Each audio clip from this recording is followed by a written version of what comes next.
Bulletin की शुरुआत इस वक्त की बड़ी खबर के साथ करेंगे। आम आदमी पार्टी को बड़ा झटका लगा है। दिल्ली के मंत्री और आप नेता कैलाश गहलोत ने आम आदमी पार्टी की प्राथमिक सदस्यता से इस्तीफा दे दिया है। उन्होंने पार्टी के राष्ट्रीय संयोजक अरविंद केजरीवाल को पत्र लिखा। पत्र में लिखा है, शीश महल जैसे कई शर्मनाक और अजीबोगरीब विवाद हैं जो अब सभी को संदेह में डाल रहे हैं कि क्या हम अभी भी आम आदमी होने में विश्वास करते हैं। अब यह स्पष्ट है कि अगर दिल्ली सरकार अपना अधिकांश समय केंद्र सरकार से लड़ने में बिताती है तो दिल्ली के लिए वास्तविक प्रगति नहीं हो सकती।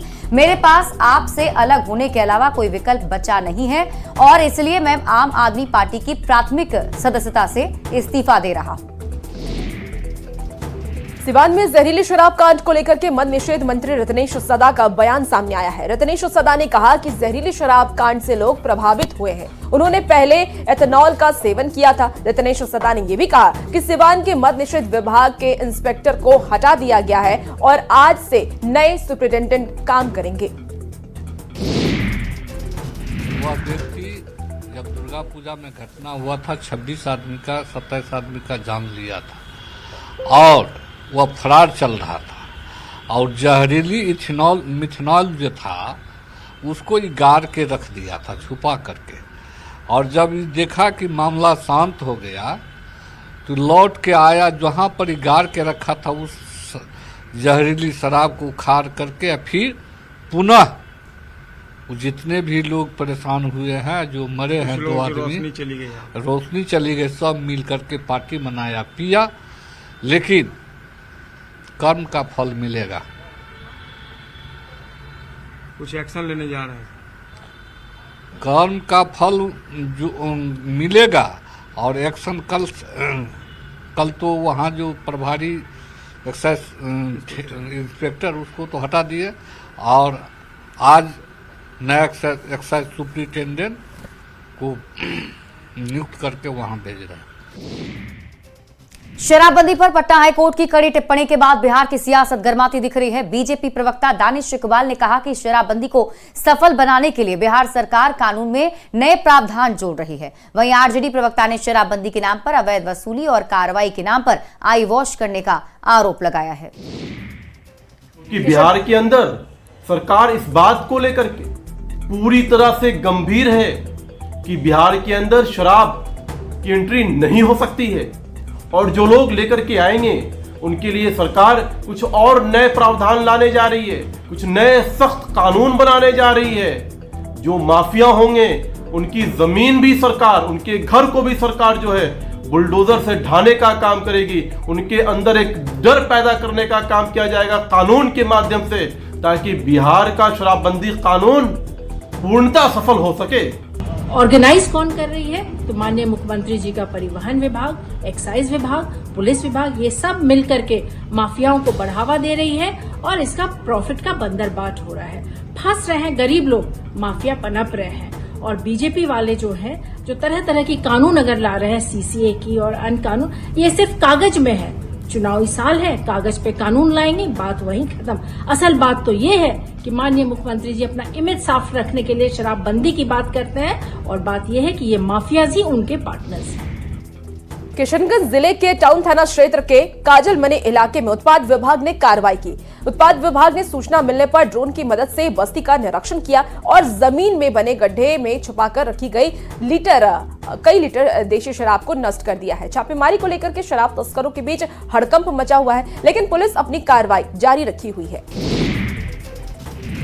बिहार के दूसरे सबसे बड़े अस्पताल पटना के नालंदा मेडिकल कॉलेज में मृत मरीज की आंख गायब हो गई थी और इस मामले को पटना जिला प्रशासन ने गंभीरता से लिया है। पटना के डीएम डॉक्टर चंद्रशेखर ने कहा कि इस मामले की इंटरनल जांच कराए जाने के अलावा पुलिस ने भी एफआईआर दर्ज कर जांच शुरू कर दी है। उन्होंने ये भी कहा कि जांच रिपोर्ट आने के बाद इस पूरे मामले में दोषियों के खिलाफ सख्त कार्रवाई होगी। बड़ा ही दुखद है और बड़ा ही आपत्तिजनक है, जिसको हम लोगों ने बहुत गंभीरता से लिया है। एक इंटरनल जांच कमेटी बनी है डॉक्टर्स की कि वो देखेंगे कैसे इस प्रकार का हुआ, और दूसरा एक एफआईआर भी दर्ज किया गया है स्थानीय थाना में। पुलिस भी जांच करे कि इस प्रकार कैसे हुआ है। जो दोनों संभावना लोग बता रहे हैं कि नहीं चूहे के द्वारा ऐसा हो गया या कोई कारा चोरी हो गई, अंग तस्करी और चोरी हो गई, तो दोनों गंभीर मामले हैं। और क्योंकि एक लापरवाही का मामला बनेगा और दूसरा अगर अंग तस्करी का मामला और गंभीर है, इसको देखते हुए हम लोगों ने अपना इंटरनल भी जांच का और प्लस पुलिस से भी जांच कराने का अनुरोध किया है, FIR दर्ज कराया है। जो लोग भी इसमें दोषी होंगे उन पर कड़ी कार्रवाई की जाएगी। भविष्य में इस प्रकार की पुनरावृत्ति नहीं। जेडीयू के राष्ट्रीय प्रवक्ता राजीव रंजन ने पटना के NMCH में मृत की आंख निकाले जाने की घटना पर अमानवीय कृत्य बताया है और ये कहा कि इस मामले की जांच की जा रही है और जो भी दोषी पाए जाएंगे उन पर कड़ी कार्रवाई की जाएगी। एक बड़ी घटना है और अमानवीय कृत्य भी है। जांच के आदेश दिए गए हैं, जांच के परिणाम आने दीजिए, जिनकी जिम्मेदारी होगी उनके खिलाफ कार्रवाई होगी। और इस वक्त आपको बड़ी खबर बता दें, देवघर में गोड्डा सांसद निशिकांत दुबे ने बड़ा बयान दिया और उन्होंने कहा कि पहले भविष्यवाणी की गई थी कि 18 नवंबर से पहले पूरा संथाल परगना मोदी में और बीजेपी में हो जाएगा और ये बात अब साबित भी हो गई है। उन्होंने आगे कहा कि राजधनवार में निर्दलीय उम्मीदवार निरंजन राय ने भाजपा का दामन थाम लिया है और भाजपा को समर्थन भी दे दिया है। जेएमएम एक परिवार की पार्टी है। मैंने आपको बताया था कि 18 के पहले पूरा झारखंड मोदी में होगा, भाजपा में होगा और संथाल परगना में कोई लड़ाई नहीं दिखेगी। उसी का प्रतिफल जो है कल राजधनवार का जो है निरंजन राय जी है, इसके पहले सिद्धू कान्हू के वंशज बंडल मुर्मू जी है। और आप देखें संथाल परगना में केवल एक मिस्त्री सोरेन को छोड़ दें तो कहीं कोई significant rebel Bharatiya Janata party का नहीं खड़ा हुआ। माननीय बाबूलाल जी का क्षेत्र है, बाबूलाल जी वहां से चुनाव लड़ रहे हैं। बाबूलाल जी इस राज्य के प्रथम मुख्यमंत्री रहे, बाबूलाल जी प्रदेश के अध्यक्ष हैं। वो खुद ही पीछे जो है संकोच में पीछे खड़े थे, तो मैंने उनको पकड़ा और उनको मैंने आगे कर दिया। तो वही मैंने जेएमएम को कहा कि संस्कार सीखो, पति पत्नी की पार्टी हो। माननीय सीता सोरेन जी की बेटियां दुर्गा सोरेन जी के मरने के बाद कैसे पढ़ेंगी, इसके बारे में कभी तुमने अंदाजा नहीं किया। आज तीनों बेटियां जवान हैं, शादी के लायक हैं, सभी की उम्र 28 साल, 29 साल, 30 साल है। आप उसके शादी के बारे में चिंता नहीं करते, तो जब अपने घर के बारे में चिंता नहीं करते हो तो समाज के बारे में क्या चिंता करोगे, संस्कार की क्या बात करोगे। यही मैंने ट्वीट किया है आज। बक्सर के नगपुरा गंगा घाट पर कराए जा रहे धर्मांतरण मामले में बड़ा खुलासा हुआ है। सिमरी प्रखंड कार्यालय के बगल के ही चर्च में इसकी रणनीति बनाई गई थी और इसे अमली जामा पहनाने के दायरा के सुनसान इलाके को चुना गया था ताकि किसी को इसकी भनक ना लग सके। लेकिन इसकी जानकारी मिलते ही सैकड़ों की संख्या में पहुंचे लोगों ने सारा खेल को बिगाड़ दिया। पूरे मामले में सिमरी प्रखंड के चर्च की भूमिका सामने आई है। न्यूज 18 की टीम जब उस चर्च तक पहुंची तो वहां ताला बंद मिला। चर्च के चारों तरफ सीसीटीवी कैमरे लगाए हुए थे। लोगों ने न्यूज 18 के कैमरे पर कुछ भी बोलने से इनकार कर दिया, लेकिन दबी जुबान से कही गई बात में लोगों को लालच देकर धर्म परिवर्तन कराए जाने की बात सामने आई है। लोगों की माने तो हर रविवार यहां दर्जनों गाड़ियां आती हैं जिन पर सैकड़ों लोगों को लाया जाता है और प्रार्थना के नाम पर धर्म परिवर्तन के लिए बाध्य किया जाता है। धर्म परिवर्तन के खुलासे के बाद पादरी फरार है। अब लोगों को इंतजार है खुलासे के बाद प्रशासन की ओर से क्या कुछ कार्रवाई की जाती है। नालंदा जिले के नालंदा विश्वविद्यालय परिसर में 3 दिवसीय नालंदा ज्ञान कुंभ का आयोजन किया गया। शिक्षा, संस्कृति, उत्थान, न्यास की ओर से कार्यक्रम का आयोजन किया गया, जिसका उद्देश्य भारतीय ज्ञान परंपरा और विकसित भारत की दिशा में सार्थक कदम उठाना है। कार्यक्रम में ग्रामीण विकास मंत्री श्रवण कुमार सहित कई लोग मौजूद रहे। उन्होंने कहा कि नालंदा की धरती में वह शक्ति है जो भारत को सिरमौर बना सकती है। हमारा जो भारत है और भारत में खास करके जो हमारा बिहार और नालंदा है, यहाँ सब कुछ नेचुरल है। बाकी जगहों पर जाइएगा और जाते भी होंगे आप लोग, और हाँ हम भी गए हैं, कई देशों का हमने भ्रमण किया है। वहाँ पर हमने नेचुरल चीजें नहीं देखी है, बनावटी चीजें देखी है, और जो बनावटी चीजें हैं वो ज्यादा दिन तक टिकाऊ नहीं हो सकता है। ये हमारा जो धरती है ये बनावटी नहीं है, ये नेचुरल है, प्राकृतिक से जुड़ा हुआ है। बिहार में मौसम का तेवर अब बदलाव के मूड में आ गया है। प्रदेश के कुछ जिलों में पिछले 2 दिनों से सुबह और शाम में ठंड का एहसास होने लगा है। पटना के जेपी गंगा पथ के चारों तरफ धुंध भी छाई हुई है। धूप निकलने के बाद पूरा शहर कोहरे की चादर में लिपटा हुआ नजर आया, जिसकी वजह से सड़क पर वाहनों की रफ्तार भी धीमी हो गई। मौसम विभाग ने बोला है कि आने वाले दिनों में ठंड और विजिबिलिटी कम होने की आशंका है। गोपालगंज में ठंड का असर लोगों के कामकाज पर पड़ने लगा है। आज हल्की धूप निकली, जिससे थोड़ी बहुत राहत जरूर मिली, लेकिन न्यूनतम तापमान 16 डिग्री तक बना हुआ है। मौसम विभाग के अनुसार अगले 48 घंटे में तापमान में गिरावट दर्ज होगी, जिससे ठंड का प्रकोप और बढ़ सकता है। विश्व प्रसिद्ध सोनपुर मेले के मंच पर कल देर रात लोक गायिका मैथिली ठाकुर ने अपनी सुरीली आवाज का ऐसा जादू बिखेरा कि वहां मौजूद सभी लोग मंत्रमुग्ध हो गए। और पर्यटन विभाग की ओर से आयोजित कार्यक्रम में मैथिली ठाकुर ने बिहार कोकिला शारदा सिन्हा के गाए हुए गीत से इसकी शुरुआत की। उन्होंने पूरा कार्यक्रम शारदा सिन्हा को समर्पित कर दिया। पटना वासियों के लिए बड़ी खुशखबरी है। पटना में 15 अगस्त 2025 से मेट्रो ट्रेन चलाने की योजना है। पहली मेट्रो ट्रेन मलाही पकड़ी से बैरिया तक चलेगी। प्राइमरी कॉरिडोर के लिए सरकार ने डीएमआरसी को 115 करोड़ की राशि दी। इस राशि से 3 बोगी वाली मेट्रो ट्रेन की खरीद की जाएगी। साथ ही मेट्रो ट्रेन के लिए पटरी, लिफ्ट और एक्सकलेटर की भी खरीदारी की जाएगी।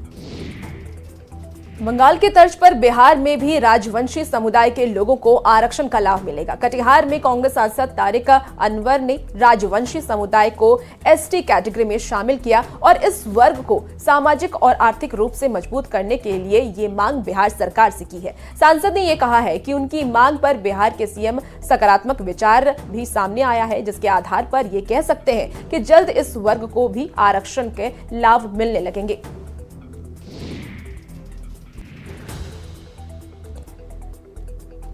नीतीश कुमार जी को एक पत्र के द्वारा उनको अवगत कराया था कि राजवंशी समुदाय ये बंगाल के अंदर उनको जो सुविधा है जनजाति का, वो अनुसूचित जनजाति का, वो यहाँ क्यों नहीं है? बिहार में जो रहते हैं उनके साथ ये नाइंसाफ़ी क्यों हो रही है? तो इस बात को मैंने उनको लिखित रूप में दिया था और मुझे इस बात से खुशी है कि उन्होंने हमारी बातों का संज्ञान लिया और उन्होंने अपने विभाग को, मंत्रिमंडल को ये निर्देश दिया कि इस पर समुचित कार्रवाई की जाए।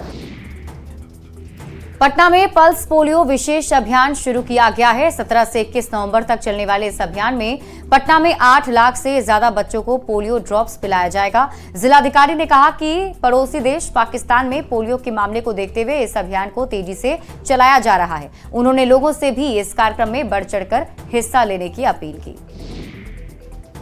हाइपरसोनिक मिसाइल का सफल प्रशिक्षण किया गया, जिसमें हाइपरसोनिक मिसाइल सटीक निशाना लगाने में सक्षम रहा और इस उपलब्धि पर रक्षा मंत्री राजनाथ सिंह ने डीआरडीओ को बधाई दी। डीआरडीओ के नाम एक और बड़ी उपलब्धि जुड़ गई है। राजनाथ सिंह ने इसे देश के लिए ऐतिहासिक क्षण बताया है। और अगली खबर आपको खूंटी से बताते हैं। यहाँ एसबीआई के एटीएम से 12 लाख की चोरी हुई है। चोरों ने एटीएम काट कर 12 लाख रुपए उड़ा लिए। अज्ञात चोरों ने इस वारदात को अंजाम दिया है। घटना मुरहू थाना के बिचना गांव की है। डीएसपी वरुण रजक ने भी घटना की पुष्टि की है। अब खबर बक्सर से। बक्सर के सिमरे प्रखंड के नागपुरा गांव गंगा घाट पर हिंदू धर्म के लोगों से जबरन धन परिवर्तन कराने के मामले ने तुल पकड़ लिया है। इस मामले को लेकर के स्थानीय लोगों में काफी आक्रोश भी देखा जा रहा है। मामले में शामिल 3 लोग को हिरासत में लिए जाने के बाद सिमरे थाने से जमानत दिए जाने के मामले को लेकर के लोगों में काफी आक्रोश है। ग्रामीणों के मुताबिक इसके लिए कड़े कानून बनाने की जरूरत है। बता दें कि गिरफ्तार 3 लोगों में एक तमिलनाडु और 2 पुराने भोजपुर के रहने वाले बताए जा रहे हैं। खबर नवादा से, जहां रजौली थाना क्षेत्र के मुरहेना गांव में दलित महिला की धारदार हथियार से मारकर हत्या कर दी गई। महिला की पहचान कलावती देवी के रूप में की गई है। बता दें आपको कि परिजनों ने यह बताया है कि 1985 में सरकार ने भूमि आवंटित किया था और लंबे समय से परिवार उसी जमीन पर खेती कर रहा था, लेकिन उस जमीन पर गाँव के ही उमा यादव, किशुन यादव समेत 6 लोग जमीन को हड़पना चाहते थे। जमीन विवाद को लेकर इससे पहले भी कई बार मारपीट हो चुकी थी। कलावती देवी खेत में धान की कटाई कर रही थी, तभी धारदार हथियार लेकर पहुंचे 6 लोगों ने महिला पर हमला कर दिया, जिससे उसकी दर्दनाक मौत हो गई। फिलहाल पुलिस ने शव को पोस्टमार्टम के लिए भेज दिया है और आरोपियों को पकड़ने के लिए छापेमारी कर रही है। जमीनी विवाद पहले से चल रहा था, उसी को लेकर विवाद हुआ है। अच्छा, शाम को ही मारपीट हुआ है, शाम को 4 बजे के आसपास मारपीट किया गया है। सर क्या चीज से मारा गया है? वो तो हम लोग भी देखेंगे। अभी आपने कोई बॉडी को देखा तो क्या कुछ देखे मैडम, क्या कुछ पता चला? वही किसी धारदार हथियार से उनको मारा गया है। कोई गिरफ्तारी इस मामले में अभी तक? वो छापेमारी चल रही है, हमारे थाना की जो टीम है। उमा यादव, किशुन यादव, मुकेश यादव, राजेश यादव और दिल्ली यादव सब आके हर में हथियार से पहले तो मारा, गोड़ को फलसा से काट दिया एकदम। उसके बाद भाला एगो भोंक दिया, एगो छुरा मार दिया माथा में, फिर पिस्तौल से जैसे पाया वैसे चूर चार दिया एकदम। अब बात विदेश दौरे पर गए प्रधानमंत्री नरेंद्र मोदी की। प्रधानमंत्री नरेंद्र मोदी रविवार को नाइजीरिया पहुंचे और इस दौरान अबुजा पहुंचने पर नाइजीरिया के संघीय राजधानी क्षेत्र के मंत्री नेसोम एजोनवो विके ने प्रधानमंत्री नरेंद्र मोदी का स्वागत किया और उन्हें शहर की चाबी भी भेंट की। पीएम कार्यालय ने अबुजा पहुंचने के बाद पीएम मोदी के स्वागत समारोह का वीडियो जारी किया है। नाइजीरिया में पीएम मोदी भारतीय समुदाय के लोगों से भी मिले। भारतीय लोगों ने पीएम मोदी का भव्य स्वागत किया। चमोली में भगवान बद्री विशाल के कपाट आज बंद होंगे और कपाट बंद होने की तैयारी लगातार चल रही है। रंग बिरंगे फूलों से बद्री धाम को सजाया गया है। भगवान बद्री विशाल का मंदिर आज रात 9:07 पर शीतकाल के लिए बंद होंगे। भगवान बद्री विशाल के कपाट मंदिर के लिए भारी संख्या में तीर्थयात्री बद्रीनाथ धाम पहुंच रहे हैं। वहीं पंच पूजा के चौथे दिन आज माता लक्ष्मी को कढ़ाई भोग लगाया गया। इसके साथ ही माता लक्ष्मी की विशेष पूजा अर्चना और लक्ष्मी को गर्भगृह में विराजमान होने का न्योता भी दिया गया। बद्रीनाथ धाम में अभी तक 14,10,000 से अधिक यात्री पहुंच चुके हैं। और फिलहाल इस बुलेटिन में इतना ही। खबरों का सिलसिला न्यूज़ 18 बिहार झारखंड पर जारी है।